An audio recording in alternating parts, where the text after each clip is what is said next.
ಯಾಕೆ 16 ಜನರ ಮೇಲೆ ಕೇಸ್ ಹಾಕ್ತಾ ಇದ್ದೀರಿ?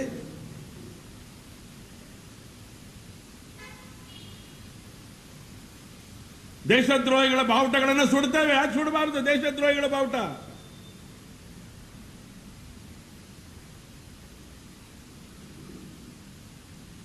ಪಾಕಿಸ್ತಾನ್ ಜಿಂದಾಬಾದ್ ಹೇಳಿದವರಿಗೆ ನಿಮ್ಮದು ಅವರಿಗೆ ಔತಣಕೂಟ ಏರ್ಪಡಿಸ್ತೀರಿ. ಬೇಕಾದ್ರೆ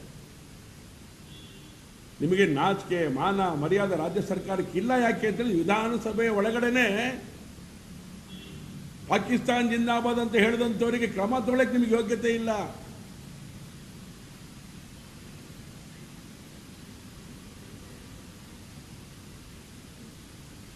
ಕಾಂಗ್ರೆಸ್ಸಿನ ನೇತೃತ್ವ ಇದೆಯಲ್ಲ,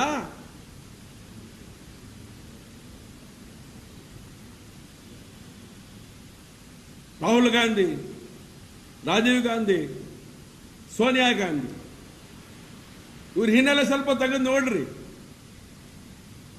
ನಿಮ್ಮ ಜನ್ಮ ಯಾರಿಂದ ಆಗಿದೆ ಅಂತೇಳಿ ನಿಮ್ಮ ಜೀನ್ಸ್ ಯಾವುದಂತ ಗೊತ್ತಾಗತ್ತೆ ನಮಗೆ.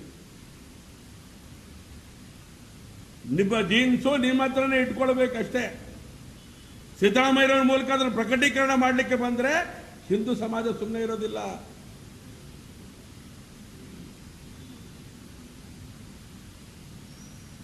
ಒಂದು ಕ್ರಿಶ್ಚಿಯನ್ರು ಜೀನ್ಸು, ಇಂದು ಮುಸಲ್ಮಾನರು ಜೀನ್ಸ್ ನಿಮ್ದು.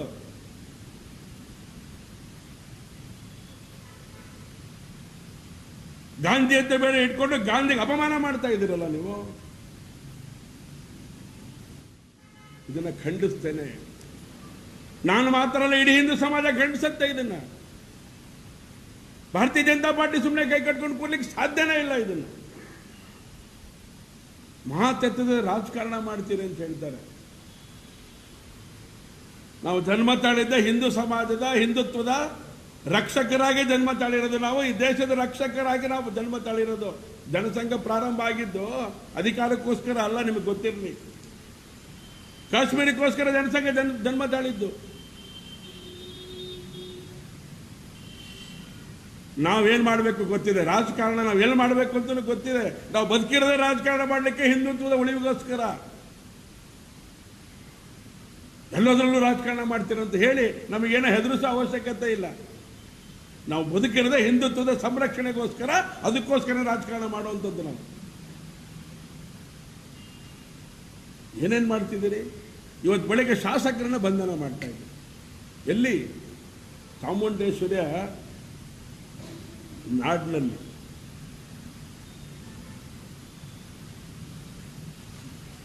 ಬಿಜೆಪಿ ಶಾಸಕರು ಮೈಸೂರಿನವರು ಚಾಮುಂಡೇಶ್ವರಿಗೆ ಹೋಗಬಾರ್ದಾ? ಚಾಮುಂಡೇಶ್ವರಿ ನಮಸ್ಕಾರ ಮಾಡಲಿಕ್ಕೆ ಹೋಗಬಾರ್ದಾ? ಚಾಮುಂಡೇಶ್ವರಿ ಅಪಮಾನ ಆಗ್ತಿದೆ ಅಂತ ಹೇಳಿದ್ರೆ ಅದಕ್ಕೆ ವಿರುದ್ಧವಾಗಿ ಹೋರಾಟ ಮಾಡಬಾರ್ದಾ? ಹೋರಾಟ ಮಾಡಲಿಕ್ಕೆ ಹೊರಟ್ರೆ ಸಂಗೊಳ್ಳಿ ರಾಯಣ್ಣ ಸರ್ಕಲಲ್ಲಿ ಒಬ್ಬ ಶಾಸಕರನ್ನ ಬಂಧಿಸ್ತಿರಲ್ಲ. ಈ ಪ್ರಜಾಪ್ರಭುತ್ವ ವ್ಯವಸ್ಥೆಯಲ್ಲಿ ಇದ್ದೀರಾ ನೀವು ಕಾಂಗ್ರೆಸ್ನವರು?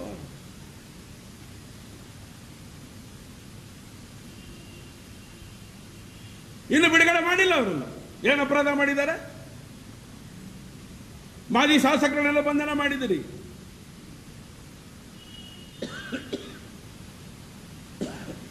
ಪಾಕಿಸ್ತಾನ್ ಜಿಂದಾಬಾದ್ ಅಂತ ಕುಂಬಿದವರಿಗೆ ಬಂಧನ ಮಾಡಿ ಅಂತ ಹೇಳಿದ್ರೆ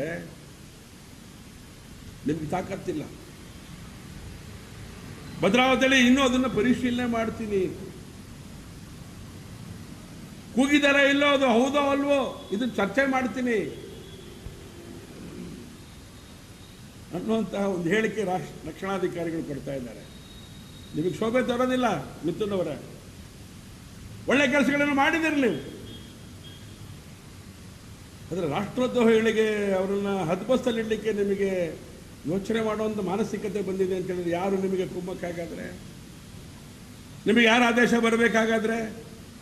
ಮೈಸೂರಿನಲ್ಲಿ ಶಾಸಕರನ್ನೇ ಬಂಧನ ಮಾಡ್ತೀರಿ ಚಾಮುಂಡಿ ದರ್ಶನಕ್ಕೆ ಹೋದ್ರೆ.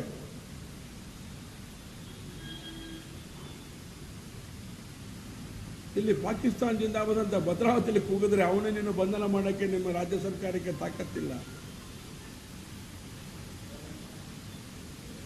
ಬಹಳ ನೋವಿನಿಂದ ಹೇಳ್ತಾ ಇದ್ದೇನೆ. ಇಡೀ ರಾಜ್ಯ ಶಾಂತಿಯಿಂದ ಇರಬೇಕು, ತಣ್ಣಗಿರಬೇಕು. ಅದನ್ನು ಬಯಸಿರೋರು ನಾವು.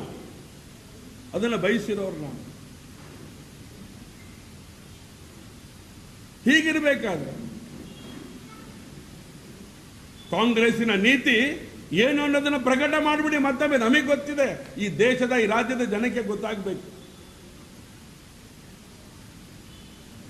ಒಬ್ಬೊಬ್ಬರೇ ಹೇಳ್ತಾ ಇದ್ದೀರಿ ನೀವು. ಸಂಗಮೇಶ್ ಹೇಳ್ತಾ ಇದ್ದಾರೆ ಇವತ್ತು.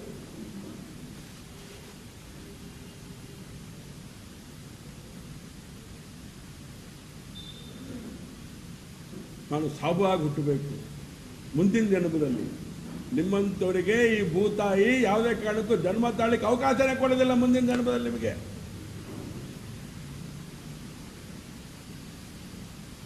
ಎಷ್ಟು ರೀತಿ ಇದು ಅಂತ ಬಹಳ ಮಾಹಿತಿ ಇಟ್ಕೊಂಡಿದ್ದೇನೆ ನಾನು. ಬಹಳ ನೋವಿನಿಂದ ಈ ಪತ್ರಿಕಾಗೋಷ್ಠಿ ನಾನು ಮಾಡ್ತಾ ಇದ್ದೇನೆ.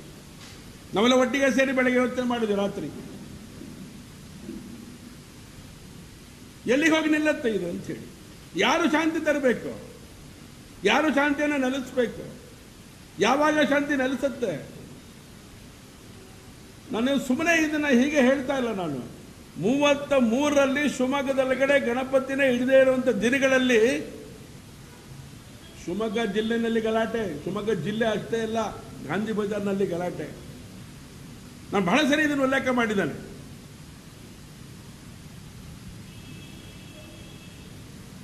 ಗಣೇಶೋತ್ಸವ ಪ್ರಾರಂಭ ಆದಮೇಲೆ ಗಲಾಟೆ ಅಂತ ಹುನ್ನಾರ ನಡೆಸಿದ್ರು. ಗಣಪತಿನೇ ಇಟ್ಟಿರಲಿಲ್ಲ 33ರಲ್ಲಿ. 45ರಿಂದ ಗಣೇಶೋತ್ಸವ ಪ್ರಾರಂಭ ಆಗಿರುವಂಥದ್ದು. ಅಂದ್ರೆ ಅವ್ರ ಮಾನಸಿಕತೆಗಳ ಬಗ್ಗೆ ಅರ್ಥ ಮಾಡಿಕೊಂಡು ಅವರಿಗೆ ಸರಿಯಾದಂಥ ದಾರಿಯನ್ನ ದಿಕ್ಕನ್ನ ತೋರಿಸ್ದೇ ಹೋದೆ ಒಂದ್ ಕಡೆ ಮುಸಲ್ಮಾನ್ ಸಮಾಜ ಹುಡುಗರು ಏನ್ ಬೇಕಾದ್ರೂ ಮಾಡ್ಕೊಳ್ಳಿ ಅಂತ ಸುಮ್ಮನೆ ಕೂತ್ಕೊಳ್ಳುತ್ತೆ. ರಾಜ್ಯ ಸರ್ಕಾರ ಮುಸಲ್ಮಾನರು ಏನ್ ಬೇಕಾದ್ರೂ ಮಾಡ್ಕೊಳ್ಳಿ ಅಂತ ಸುಮ್ಮನೆ ಕೂತ್ಕೊಳ್ಳುತ್ತೆ. ಯಾರಿದ್ರು ತಹಬಂದಿಗೆ ತರಬೇಕಾಗಾದ್ರೆ? ರಕ್ಷಣಾ ಇಲಾಖೆ ತಹಬಂದಿಗೆ ತರಬೇಕು. ಶಿವಮೊಗ್ಗದಲ್ಲಿ ತಣ್ಣಂಗೆ ಬೇರೆ ಕಡೆ ತರಕ್ಕೆ ಏನ್ ಧಾಡಿ ನಮಗೆ? ಇಡೀ ಹಿಂದೂ ಸಮಾಜ ಒಟ್ಟಾದಂತ ಪರಿಣಾಮ, ರಕ್ಷಣಾ ಇಲಾಖೆ ಕೈ ಜೋಡಿಸಿದಂತ ಪರಿಣಾಮ ಶಿವಮೊಗ್ಗದಲ್ಲಿ ಅಹಿತಕರ ಘಟನೆಗಳು ನಿಂತಿದೆ.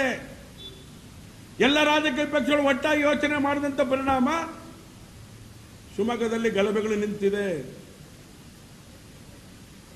ಮಾಡಿ ರಾಜ್ಯ ಸರ್ಕಾರ, ತಾಕತ್ತಿಲ್ವಾ ನಿಮಗೆ?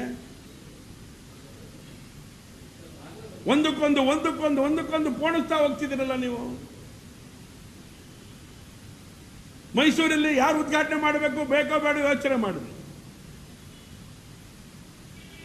ಎಷ್ಟು ಅಪಮಾನ ಹಿಂದೂ ಸಮಾಜ ಸಹಿಸಿಕೊಳ್ಬೇಕು? ಬೂಕರ್ ಪ್ರಶಸ್ತಿ, ಅದಕ್ಕೆ ಅವರನ್ನು ಕರೆದಿದ್ದೇವೆ. ಬೂಕರ್ ಪ್ರಶಸ್ತಿ ಸಿಕ್ಕಿದ್ದು ಯಾದಕ್ಕೆ? ಅನುವಾದ ಮಾಡಿರೋದಕ್ಕೆ. ಅನುವಾದ ಮಾಡಿರೋಂಥ ಹೆಣ್ಣುಮಗಳು ಹಿಂದೂ ಹೆಣ್ಣುಮಗಳು. ಅನುವಾದ ಮಾಡಿದ್ದಕ್ಕೆ ಬೂಕರ್ ಪ್ರಶಸ್ತಿ ಸಿಕ್ಕಿರೋದು. ನೀವು ಏನು ಮಾಡ್ತಾ ಇದ್ದೀರಿ? ಅನುವಾದಕರು ಯಾರಿದ್ರು ಅವ್ರು ಹಿಂದೂ ಅನ್ನೋ ಕಾರಣಕ್ಕೋಸ್ಕರ ಅವ್ರನ್ನ ಕೈಯೇ ಬಿಟ್ಬಿಟ್ರಿ. ಅವರನ್ನ ಕರಿಬೇಕಿತ್ತು ಉದ್ಘಾಟನೆಗೆ ಅಂತ ಹೇಳಿದ್ರೆ ನೀವು ಕೋಮುವಾದಿಗಳು ಅಂತ ಹೇಳ್ತೀರಿ. ನನಗೆ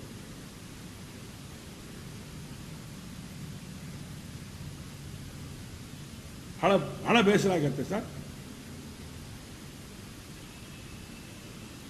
ನ್ಯಾಯ ಕೇಳಿದ್ರೆ ಇವತ್ತು ಲಾಠಿ ಚಾರ್ಜ್, ನ್ಯಾಯ ಕೇಳಿದ್ರೆ ಲಾಠಿ ಚಾರ್ಜ್, ನ್ಯಾಯ ಕೇಳಿದ್ರೆ ಕಲ್ಲಿನ ಹೊಡೆತಗಳು, ಗಣಪತಿ ಮೆರವಣಿಗೆ ಮಾಡಿದ್ರೆ ಕಲ್ಲಿನ ಹೊಡೆತಗಳು.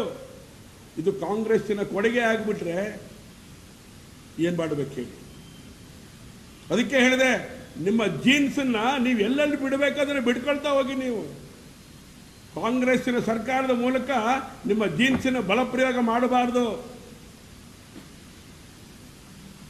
ಅದಕ್ಕೆ ಹೇಳಿದೆ, ಒಂದು ಕಡೆ ನಿಮ್ಮ ಜೀನ್ಸ್ ಏನು ಕಾಂಗ್ರೆಸ್ ಇಂದ, ಒಂದು ಮುಸಲ್ಮಾನ್, ಇನ್ನೊಂದು ಕ್ರಿಶ್ಚಿಯನ್. ಸೋನಿಯಾ ಗಾಂಧಿ ತೃಪ್ತಿಪಡಿಸೋಕ್ಕೋಸ್ಕರ ಎಲ್ಲ ಜಾತಿಗಳ ಮುಂದೆ ಕ್ರಿಶ್ಚಿಯನ್ ಅಂತ ಬರೀರಿ.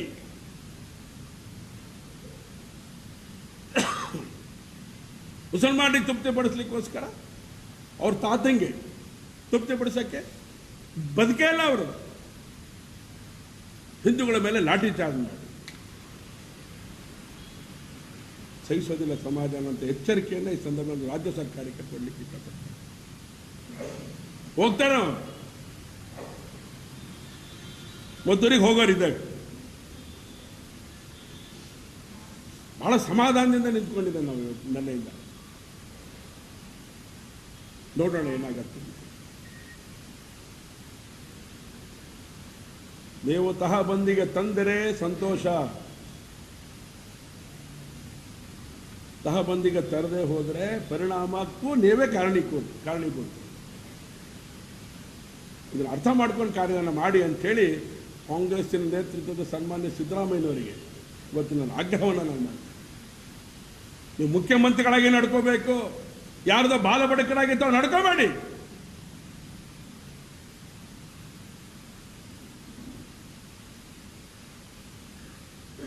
ಬಹಳ ದೊಡ್ಡವರಿದ್ದೀರಿ ನೀವು.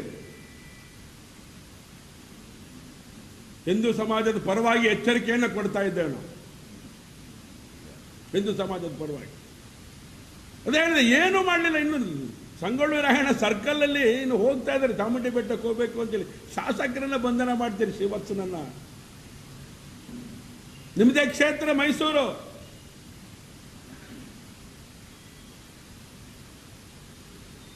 ಇಲ್ಲಿ ಪಾಕಿಸ್ತಾನ ಜಿಂದಾಬಾದ್ ಅಂತ ಹೇಳಿದ್ರೆ ಇನ್ನೂ ಅರೆಸ್ಟ್ ಮಾಡಬೇಡ ಅಂತ ಹೇಳಿ ಸೂಚನೆ ಬಂದರೆ ನಾನೇನು ಮಾಡ್ತೀನಿ? ರಕ್ಷಣಾ ಸಚಿವರ ಬಗ್ಗೆ, ಗೃಹ ಸಚಿವರ ಬಗ್ಗೆ ನನಗೆ ಮಾತಾಡೋಕ್ಕೆ ಇವತ್ತು ನನಗೆ ಮನಸ್ಸೇ ಇಲ್ಲ. ಯಾಕೆ ಅಂತ ಹೇಳಿದ್ರೆ ಅವ್ರಿಗೇನಾದ್ರು ಹೇಳಿದ್ರೆ ಸಾಕು, ಅವ್ರ ವರ್ತನೆ ಬೇರೆ ಆಗುತ್ತೆ. ಹೇಳಬಾರ್ದು ಅವ್ರ ಕುಟುಂಬದ ವಿಷಯ. ನಾನು ಯಾಕೆ ಅಷ್ಟೊಂದು ಹೆದರ್ಕೊಂಡು ಸಾಯ್ತಾ ಇದ್ದೀರಿ ನೀವು ಗೃಹ ಸಚಿವರೇ?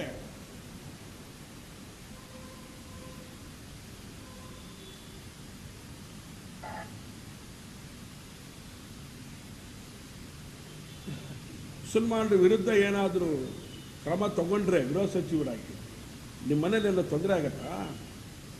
ಬಹಳ ನೋವಿನಿಂದ ಈ ಪ್ರಶ್ನೆ ಕೇಳ್ತಾ ಇದ್ದೇನೆ ಗೃಹ ಸಚಿವರಿಗೆ ನಾನು. ನಿಮ್ಮ ಕುಟುಂಬದಲ್ಲಿ ಏನೋ ಪ್ರಾಬ್ಲಮ್ ಶುರು ಆಗತ್ತಾ? ನಿಮ್ಮ ಜಾಗಕ್ಕೆ ಏನಾದ್ರು ಕುತ್ತು ಬರುತ್ತಾ? ಅಮಾಯಕ ಹಿಂದೂಗಳ ಮೇಲೆ ನೀವು ಮಾಡ್ತಾ ಇರೋಂಥ ದೌರ್ಜನ್ಯ ನೋಡಿದ್ರೆ ನೀವು ನಿಮ್ಮ ಕುಟುಂಬ ಉಳಿಸ್ಕೊಳ್ಳೋಕ್ಕೋಸ್ಕರ ಕೆಲಸ ಮಾಡ್ತೀರಿ ಅಂತೇಳಿ ಆಪಾದನೆ ನಾನು ಮಾಡಬೇಕಾಗತ್ತೆ. ನೋವಿನಿಂದ ಆಪಾದನೆ ಮಾಡ್ತಾ ಇದ್ದೇನೆ ನಾನು. ನಿಮ್ಮ ಬಗ್ಗೆ ಗೌರವ ಇತ್ತು ನನಗೆ. ಜನ್ಮದಲ್ಲಿ ಪರ್ಸನಲ್ಲಿ ಹೋಗಾರಲ್ಲ ನಾವು. ನೀವು ಏನ್ ಬೇಕಾದ್ರೂ ನಡ್ಕೊಳ್ತೀರಿ ಅಂತೇಳಿ ಬಿಡಕ್ಕಾಗತ್ತ ನಾವು?